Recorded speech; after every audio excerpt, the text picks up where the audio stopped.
Oh my gosh, what a mess. I did not like the Supergirl movie, the latest to James Gunn's DC cinematic universe. And boy, do I wish it would come to an end already. The story of Supergirl centers on Krypto. Kara is celebrating her 23rd birthday by gallivanting the galaxy with drunken escapades. And while she's celebrating, she comes across our bad guy of the movie, Krem of the Yellow Hills, who shoots Krypto and poisons him. And then the rest of the movie plays out as a story of vengeance, masquerading and attempting to be one of redemption and personal growth. Typically with my reviews, I have a script to clearly outline and articulate my thoughts. But with this one, we're just gonna go stream of consciousness and extemporaneous style, cause I can't be bothered to write a script for this nonsensical movie. Alright, let's start with our title character, Kara Zor-El, Supergirl. I really didn't like how gross this movie was with her. Did we really need to see her peeing, puking, and eating poop corn? She was clearly messy, unkept, ungroomed, and that was enough to convey the kind of person that she is. Definitely unnecessary to show us all the other gross stuff about her. And really beyond that, it's a pretty poorly executed character. The movie has a plot thread about her stance on killing. She prevents Ruthye from killing the bad guy, Krem, because Kara believes that if you kill somebody, it fundamentally changes you for the worse. But the movie doesn't show us anything about Kara's backstory and where she killed somebody and it made her the kind of person she is now. And it also doesn't make sense to prevent Ruthye from killing Krem when all Kara wanted at that point in the movie was the cure for Krypto, which she easily could have got. There was a ton of inconsistency in this movie. Kara is supposed to be hell-bent and determined on saving Krypto, but some of the decisions she makes come across as more lackadaisical, rather than on a vengeful quest. The whole idea about Krypto's poisoning is a plot hole itself. He gets shot by Krem, and then they transport him to an alien who's able to determine the root of his sickness and how long he has to live. But then this alien tells Kara that Krypto can no longer be moved, because if he is, it'll expedite his poisoning and kill him. Very convenient, especially because there's a yellow sun less than a day's travel away. Kara reaches it by bus anyway. She could have easily transported Krypto on the bus to the yellow sun, and then he'd be all fixed up. But because the plot needs to happen, she doesn't do any of that. For the vast majority of the movie, Kara's motivation is to save Krypto. So much so that she doesn't even want Ruthye to tag along. She sees Ruthye more so as a distraction, and an annoyance to her overall goal. The big problem with this movie is that it just doesn't seem earned. Kara's prevention of Ruthye killing Krem doesn't feel earned because there's no context about Kara's backstory to show us why she would believe that. Especially when you see how bad of a guy Krem is, the galaxy would have been better without him living.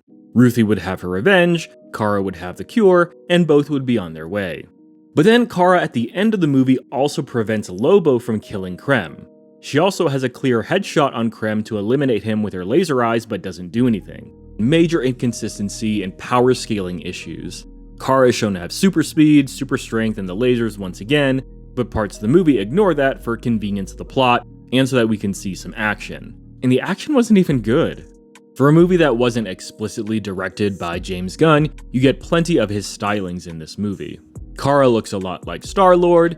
She does basically the same middle finger joke in the movie. There's the same rotating action sequence that they did with Lois Lane and Mr. Terrific back in the Superman movie, but now here, it's with Ruthye and Supergirl. And more so, there's the same retro stylings of the movie.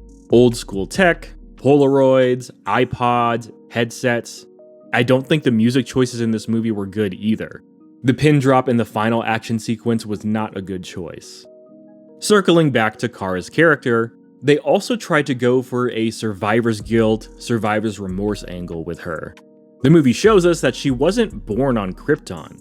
She was actually born on a detachment of Krypton, Argo City. Her dad Zor-El, brother of Jor-El, both knew the impending doom of Krypton. And this wasn't the sudden occurrence that fans of the lore are familiar with, but instead it's something that the Kryptonians had plenty of time to prepare for. Except no one does, except two individuals. The movie reinforces that Jor-El is a bad guy, sending his son Kal to conquer worlds, just like a Viltrumite. Really hate that plot point. To me, it just doesn't make sense for Zor-El to send Kara to the same planet when he knows his brother is basically a psychopath, sending his son to be a conqueror of worlds pretty much by any means necessary. They also know there are several other systems in the galaxy, so why not send Kara to a place that has a yellow sun that isn't Earth? Also doesn't make sense how Kara is the daughter of her parents when she looks nothing like them. They really tried to dial up the sympathetic angle with the Krypton backstory, but when you think about it, it just doesn't work. In this movie, when Argo City detached from Krypton, Kryptonite was unearthed. So, all the residents of Argo City were infected by the radiation of Kryptonite, except Kara. Plot convenience strikes again. And if the movie wanted to say that Kara had immunity to Kryptonite, it doesn't make that clear either. Especially because at the end of the movie, she somehow gets shot by Kryptonite-laced arrows, even though she has the speed to be able to dodge them. Oh my gosh, it was also stupid that the bad guys lured Kara to a planet that has a green sun and a yellow sun. Does the movie make it clear that the green sun is a Kryptonite sun? No. And somehow the bad guys knew that Kara was a Kryptonian, when Kryptonians have been extinct for at least 2 to 3 decades. She never makes it clear to anyone outside of Ruthye that she's a Kryptonian. And again, it's very convenient for Krem to have a weapon that's exactly Kara's weakness. Real quick on Krem here, he's a very thin antagonist.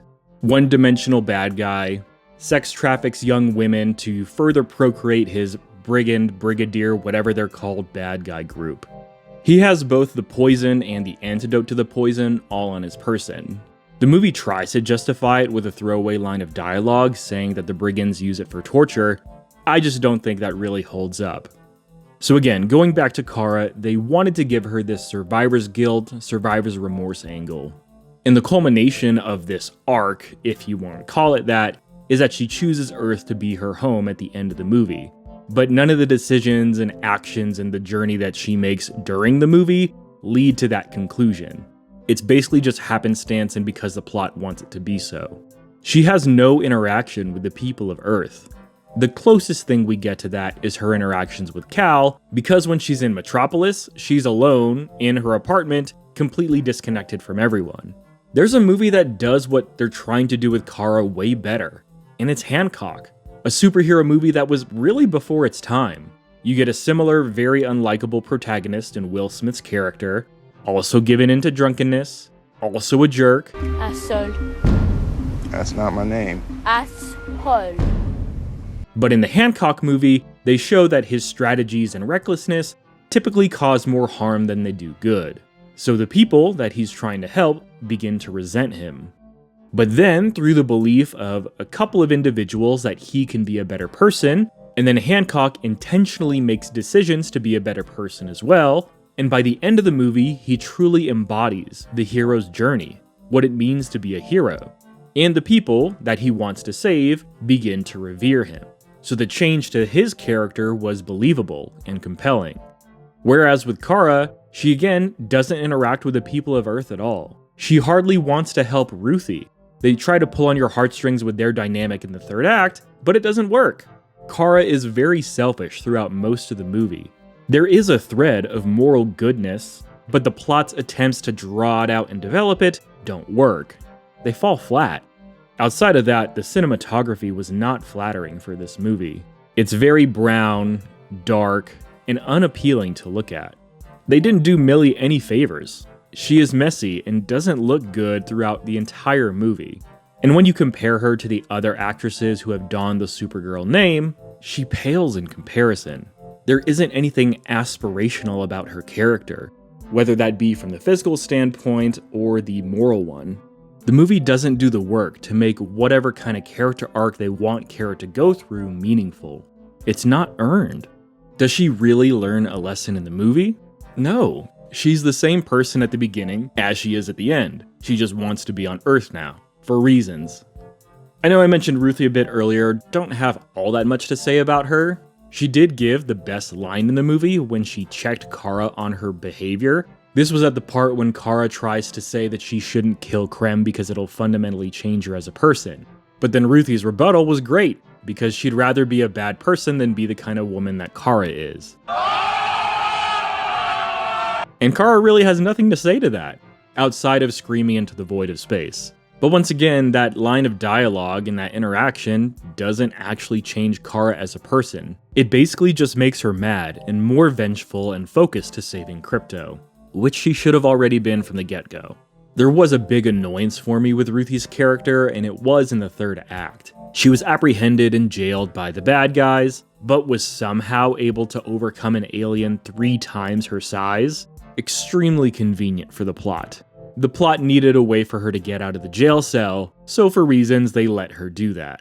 Just doesn't make sense when she's a normal little girl, 13 years old. It's honestly a character that could have been done away with for the movie. The story really should have just focused on Kara's journey. The narrative didn't do the work to have Ruthye be the compelling force for Kara's change of heart. Just because the lines of dialogue say it happened doesn't mean the movie actually did it.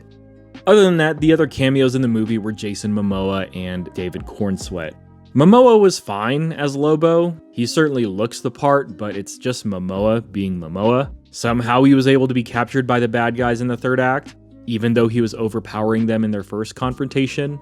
And then with David Corenswet's Clark Kent and Superman, he's still the plucky, stupid, and naive person that he was in the Superman movie. The characterization of this character just does not make sense to me. For somebody who's had superpowers for over 30 years, is supposed to be a good reporter, and live in a world where there's been plenty of superheroes before, the way he acts and conducts himself isn't indicative of the kind of person that would actually grow up in that world, and be bestowed with the power that he has. Doesn't mean that he has to be a jerk, but his lack of intelligence and social skills really rubbed me the wrong way, even if I like the casting. So in this movie, he's still the butt of the joke. The opening scene is still Krypto pissing on his picture on the newspaper, and you'd think his first interaction with Kara would be way better. But once again, it's played up for jokes. He has the Superman robots who know Kryptonian, and he doesn't bring one of them to help translate, and for some reason he doesn't ask Kara about the message from his parents. There are just so many problems when you think about the implications this broken story has on the rest of the world that Gunn has created for the DC universe. So yeah, I think that's all I want to say about this Supergirl movie. It's a mess. The story is very inconsistent. The character work isn't good. It's not a compelling story. Kara is not an individual who goes on the superhero's journey. She starts off as unlikable, and she ends as unlikable. Let's just fast forward to the part where DC's universe ends again, with whoever Paramount decides to put in charge. And that's the gist for my thoughts on Supergirl. I really didn't like this movie. It's objectively a mess of a film. And when you compound that with a dislikable character, action that's not engaging, cinematography that is very flat, unflattering, and not pleasing to the eye, you get a bad movie. There were maybe morsels of a good idea here, but the execution was incoherent and incongruent with itself. If you made it this far in the video, let me know what you thought about it in the comments down below. Otherwise, I'll catch you next time on The Gist.